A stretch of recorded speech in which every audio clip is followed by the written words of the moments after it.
see everyone here on this beautiful day. Good morning. I'm Tim Conestoga, and before we start, I just want to acknowledge that we're on the traditional territory of the Anishinaabe, the Haudenosaunee, and the neutral people.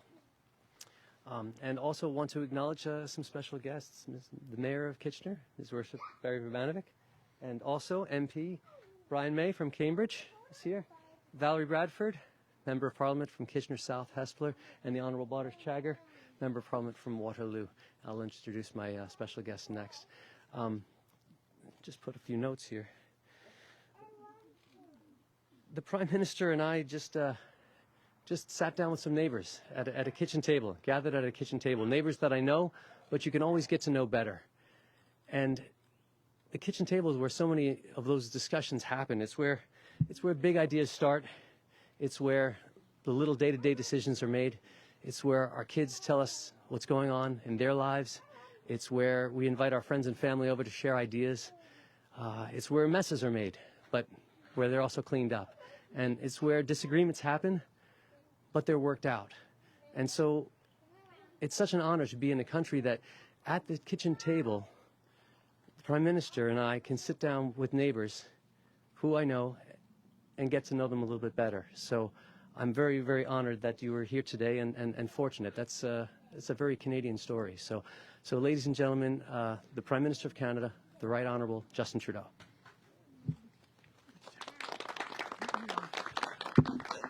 Thank you so much, Tim, for your warm words, but thank you also for your great work here as MP. I want to thank as well our colleagues from the region, Bardish, Valerie, and Brian, and also highlight Barry's presence. Mayor Urbanovic, it's great to see you again. We've worked together for many, many years. I'm glad to have you as part of this announcement because it really is important that all orders of government work together in constructive ways. I think we've managed to demonstrate that over the past years many times in many ways, but there's a lot more to do as always. And that was something that we talked about when I sat down with Sean and Carolyn and Ian and Aline and their kids to talk about the challenges they're facing as communities. Obviously, Sean and Carolyn have a beautiful home here that they bought a number of years ago, but there's a recognition that as families look to get into the housing market right now, it's getting more and more difficult, and even as families save up and work hard, every passing year seems to get housing further and further away from them. And that's one of the big challenges around affordability that we're focused on with Budget 2022. And that's very much what I want to talk about today. We know that housing is a real challenge, not just here in Kitchener, but right across the country. And that's where we need to work together to solve it. We need to work together, different orders of government. We need to make sure we're there to support families because getting a house into a home, building a strong future for yourselves, for your kids, should be something accessible to all families across this country. And more, it's just not. But we also know it's a complex problem without having any one simple solution, and that's why we're moving forward and have been over the past years with many different programs and approaches that are tailored to meet different needs across the country. In Budget 2022, we're focused on three main pillars. On a trois piliers de notre approche pour lutter contre la crise du logement. On va augmenter l'offre en travaillant en partenariat avec les municipalités. On va augmenter la capacité d'épargner pour les familles avec un nouveau compte d'épargne pour l'achat d'une première propriété. Et on va contrer les pratiques spéculatives injustes qui rendent ça extrêmement difficile pour les familles de rentrer dans le marché ces jours-ci. We're focused on three pillars: supply, savings, and cutting down on speculation. Around supply, we're going to work, as we have been, with partners like in municipalities to move forward on the Housing Accelerator Fund. And what this is $4 billion designed to help cities and towns right across the country increase the supply of housing, whether it's issues around permits or zoning, whether it's land use studies, whether it's just accelerating incentives for construction. These are the kinds of things we're going to be working on with the cities because we know we need to double the new housing starts in this country over the next 10 years, and that's what this plan is going to do. We're also going to continue with an extremely successful program called the Rapid Housing Initiative that has allowed for thousands upon thousands of new homes and new properties to be built over the past couple of years that will allow for thousands more very rapidly to ease off on some of the pressures that families are facing. We're also going to support with savings. And the big vehicle for that in Budget 2022 is a $40,000 tax-free savings account for the purchase of a first home. And this account is tax-free on the way in and tax-free on the way out as you buy your first home. So this is going to help incentivize and support families as they save up for that first down payment. There's also other measures that we've put in over the years that'll be there to help people save, but we know that saving up for that first home is really important. The third pillar is recognizing that even if there's a house there, even if you've saved up for it, there are unfair practices in the real estate market that we need to push back on. First of all, far too many homes in this country are being bought by foreign investors looking at housing as an asset class as opposed to a place to raise a family, and that's something we need to crack down on. So we're going to ban foreign buyers in homes for the next 2 years to make sure that Canadians have an opportunity to buy their homes and not see homes prices driven up as asset classes. Other thing we're going to do is make sure we're standing up for home buyers. The Home Buyers Bill of Rights and a crackdown on unfair practices like blind bidding and others that just make it so difficult and heart-wrenching as people are trying to find their first home.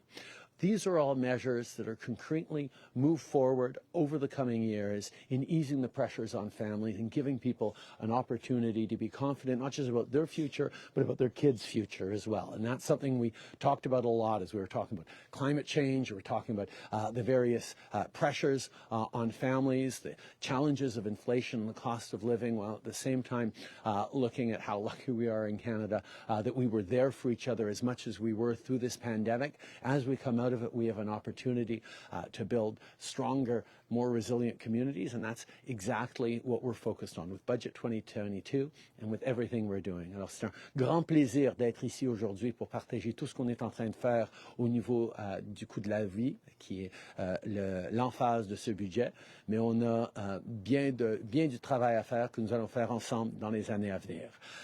Speaking of working together, very happy now to pass it over to my friend Mayor Banovic for his words.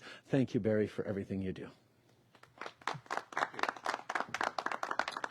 Thank you very much, Mr. Prime Minister, and it's a real pleasure to welcome you back here to Waterloo Region and to the City of Kitchener again today. And I do want to acknowledge that Chair Redmond would have very much liked to have been here, but unfortunately wasn't able to rearrange her schedule ahead of today's meeting. I'm really pleased to welcome you back here. We've had you here on many other occasions. We've had you here for the keg tapping of Oktoberfest. We've had you here at Communitech and at Vidyard and at Google at different points in time. But today we're here for something that really matters to Kitchener residents from across all walks of life. In fact, for Canadians from coast to coast to coast. And that's the issue of affordable housing along the full housing continuum. But before I talk about that, I really want to just give a shout out to your team, the government MPs who are here with you. Brian May, Bardish Chagger, Valerie Bradford, and of course the host MP, Tim Lewis. Prime Minister, our area could not be better represented by a wonderful team. And over the past couple of years, the support that municipalities like Kitchener and the region of Waterloo have had with COVID-19, the Safe Restart funding and so on, has been extremely important. And I really just want to say the team here have been rock stars, and thank you to you and all of them. If I can just maybe say a few words about the relationship that cities like Kitchener and the region of Waterloo have had with the Government of Canada over the past number of years, together with the Federation of Canadian Municipalities.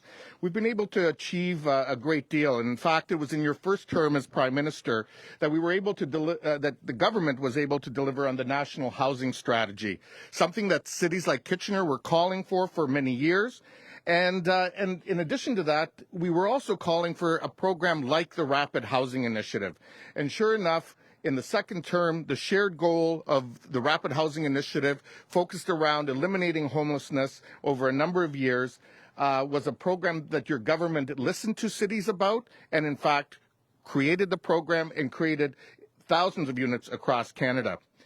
This initiative is, in fact, changing lives in the city of Kitchener and throughout Waterloo region. Just a couple of examples. For example, Indigenous families and individuals will be moving into 30 units that are being built by the KW Urban Native Wigwam project in Cambridge. And we'll see women moving into over 40 units at the YW partnership in the city of Kitchener that's happening. All of this is happening through the Rapid Housing Initiative. Budget 2022 once again listened to the voices of cities and communities, and we're very appreciative as cities of the many investments that the federal government has made with respect to housing. And as cities and communities, we're ready to roll up our sleeves in order to get that money flowing and making a difference in the lives of peoples in our community. So when the next phase of Rapid Housing Initiative funding starts flowing, we'll be ready, as we were in the first two phases, to get those units built. And we're certainly ready to work together with the federal government and the $4 billion in the Federal Housing Accelerator Fund with the goal of building 100,000 new units in the next 5 years. Prime Minister, you were absolutely right when you said Canada and Canadians are best served when the orders of government work together on behalf of Canadians. I think we've demonstrated that over the last number of years, and I can tell you as one city and one region, I'm ready with my colleagues to roll up our sleeves in the cities, townships, and the region here to work together with you and make a difference for our future. And I'll turn it back to you.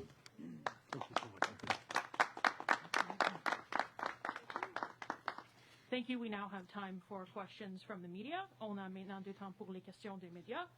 We have one question, one follow-up for each reporter. Please identify your outlet and your name. Thank you. We can start with the first question. Hi, this is Halla with CBC. I'm just wondering, will the heavy artillery you announced yesterday come from the Canadian Army inventory? Will you provide ammunition, and will that be guided ammunition as well? And when will you commit to replace these and other weapons taken from Canadian inventories? In English and French, please. From the very beginning of Russia's illegal invasion of Ukraine, and indeed in the weeks before, we've been there for Ukraine. We've been sending lethal and non-lethal military assistance. We've been there for humanitarian support, significant financial support for the people and the government of Ukraine, as well as they deal with this unconscionable, illegal invasion by Russia. We have every step of the way responded to the requests and the specific asks of the Ukrainian government, of President Zelensky, with whom I speak regularly, and their most recent ask was exactly for that, for heavy artillery. For reasons of operational security, I can't go into the details at this point on how and what we're getting to them exactly, but I can assure you we will have more to say in the coming days as we deliver what they actually need to be able to continue not just to defend their own homeland against this illegal Russian invasion, but to defend the very values and principles that we hold dear in Canada and around the world as free and open democracies. Dès le début de ce conflit en Ukraine, avec l'invasion illégale de la Russie, nous avons été là pour les gens de l'Ukraine, avec de l'aide militaire, y compris avec des armes. Nous sommes là pour de l'aide financière, de l'aide humanitaire, et on va continuer de l'aide tout en mettant des sanctions sans précédent sur l'économie russe et sur les leaders russes, dont Vladimir Poutine. Nous allons continuer d'être là pour répondre aux besoins et aux demandes de nos amis ukrainiens, du président Zelensky, qui demande de l'artillerie lourde maintenant, et le Canada va envoyer. Je ne peux pas partager les détails de ce qu'on va faire pour des raisons de sécurité opérationnelle, mais je peux vous rassurer qu'on va s'en parler dans les jours à venir, une fois que tout sera en sécurité et livré. Mais sachez qu'on va continuer toujours d'être là pour livrer ce dont les Ukrainiens ont besoin, parce qu'ils sont en train de lutter pas seulement pour leur souveraineté, leur territoire, leur langue, leur culture, leur famille, sont aussi en train de lutter pour défendre nos valeurs en tant que démocratie libre et ouverte. And just a quick follow-up, do you have any idea when these weapons or others taken from Canadian inventories will be replaced? The ability of Canada to contribute fully to NATO is one that is extremely important for us, and every step of the way as we support Ukraine, including with military equipment and munitions, we are also making sure that Canada continues to have the capacity to operate, not just to defend Canada, but to participate fully in NATO operations as well. Next question. Hi, Prime Minister. I'm Stephanie with CTV Kitchener. So Russia has claimed that there are Canadians fighting in Mariupol right now. Is the Canadian government aware of any Canadians fighting for Ukraine there? And will there be any assistance given if they are captured? We know that Canadians feel very strongly about supporting people in Ukraine. Across the country, people have been opening up their homes, their communities to support Ukrainians either fleeing war or supporting them through donations and through delivery of equipment and supports. We also know that a number of Canadians have chosen to go and fight alongside Ukrainians, either because of their own Ukrainian heritage or because they want to help stand up for democracy against this illegal Russian invasion. There are no active forces being deployed by Canada in Ukraine, obviously, but there are certainly individual citizens who've chosen to contribute. We will always be there to try and help Canadians, but what we said from the very beginning was Canadians should be leaving Ukraine because we're going to be very limited in our capacity to help them if things go wrong. Follow-up? Yeah, it's similar to the question that my friend just asked you, but a member of the Ukrainian parliament tweeted this morning saying they're now starting to receive delivery of heavy artillery from Western countries. When should Canadians expect that the heavy artillery Canada is sending to arrive in Ukraine? I think people understand that delivery of military equipment in the context of an illegal war by Russia is something that we have to be a little bit careful about what we broadcast and publicize and what we're doing.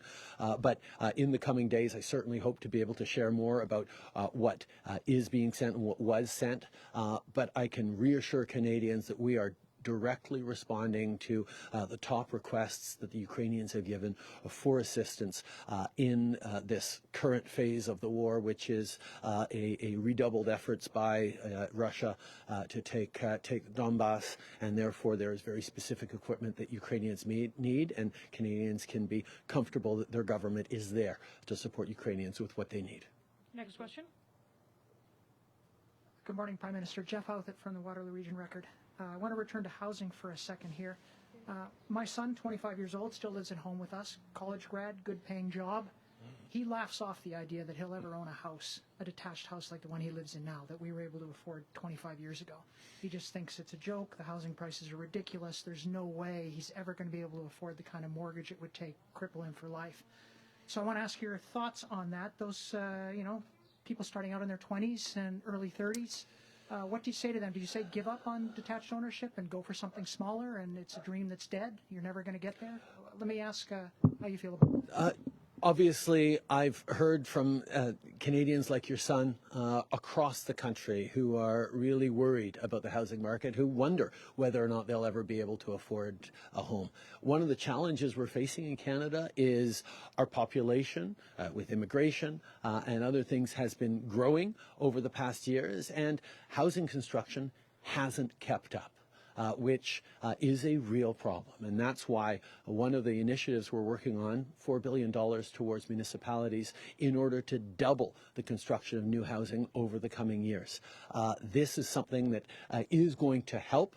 Whether it's enough or directly going to be helping your son, we'll have to see, because there's not just one program that's going to help anyone. There's going to be a range of programs, from programs of renting to own that we've launched as well in this budget, from programs that are helping the first-time home buyers with increased incentives and reduction in their mortgage costs, initiatives to build greater density, particularly around public transit, that are going to allow people to get into the housing market with their first starter condo, starter home. These are the kinds of things that get people's toes in the door. We know that young people need to be able to build the stable base with which they want to start a family, give their future kids the kinds of opportunities that their parents worked hard to give them. And that's what this budget and this focus of the government is on right now. But it's not going to be easy. It's going to take a number of years, and anyone who's promising that they have a quick fix for it is not being straight with Canadians. It's going to take all of us working together to curb foreign speculation, to make sure the market is fairer, to create more housing units and offer, and to support families being able to save up to do that. And that's very much what we're focused on. Thank you, Prime Minister. One follow-up question, different topic. We do not currently have a member of Parliament in this region in Cabinet, with the departure of Bardish Jagger from Cabinet recently. Why is that, and will your government rectify that? Important area, and we've had Cabinet membership for many years. We continue to have an amazing team of strong MPs and ministers from across the country who are focused on this region, on the growing challenges and opportunities in Southern Ontario, and I can assure you that all of us do a great job making sure we're speaking to and for all Canadians. But as always, we're looking to grow the teams in coming elections, and we're going to continue to stay connected with Canadians and build the kind of team that is responsive to what Canadians need. Next question. Morning, Prime Minister. Liam Casey with the Canadian Press. Major group helping veterans transition network to get interpreters out of Afghanistan. They're winding down operations, because they say there's bureaucratic cubes that are blocking efforts to get paperwork and causing this bottleneck. What do you have to say to the interpreters who risk their lives to help Canada and now feel abandoned by your government? The situation in Afghanistan is heartbreaking. The taking over of that country by the Taliban has made it unbelievably difficult, not just for Canadians who served and sacrificed to build a better future for Afghans, but also to people who want to welcome people who've supported them to Canada. We have accepted and been able to draw to Canada well over 10,000 people fleeing Afghanistan. We are on our way to 40,000. The challenges we are facing, however, are very much linked to the difficulty of actually processing people from within Afghanistan because, as might be imagined, the Taliban are not exactly being helpful in terms of bringing people out of Afghanistan to Canada. We continue to work with partners in the region and with allies around the world because we remain committed to welcoming over 40,000 Afghan refugees, translators, people who've worked with Canadians, human rights defenders, while at the same time we continue to be committed to humanitarian support within Afghanistan to make sure that opportunities continue to be there for people who remain. Thank you. On another topic, there have been several attacks of late in and around mosques. The Imam of Dar al-Tawhid in Mississauga, where there was a man with an axe and unleashed bear spray. They say that the federal government's dragging their feet on the federal security infrastructure program that would help them beef up security. They're wondering when that money will be coming so that they can get things like security guards and surveillance equipment to help their members. Over the past number of years, we have continued to invest in the community infrastructure program for mosques and synagogues and vulnerable community centers, and we will continue to be there with supports.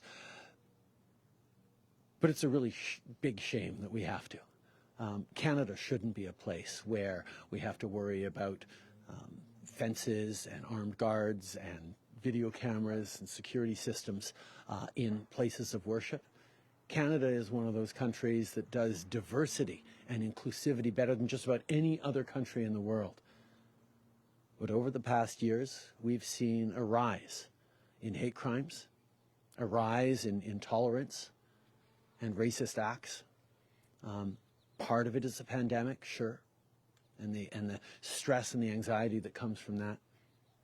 But a part of it is a trend towards greater polarization in our politics, greater intolerance in our communities, that the vast, vast majority of Canadians stand against. Islamophobia, anti-Semitism, anti-black racism, anti-LGBT, all the discriminations that we see on the rise, anti-Asian racism through the pandemic, are absolutely unacceptable. And as a government, and quite frankly as Canadians, we will continue to stand together with vulnerable communities and demonstrate that there is no place for hatred and hateful acts in Canada, whether in real life or online. And we're going to continue to move forward to make sure that all Canadians are safe. And I look forward to sitting down with the Muslim community here in the Kitchener-Waterloo region later this afternoon to talk about the amazing things they're doing to contribute to the community while they celebrate the holy month of Ramadan. Last question, please.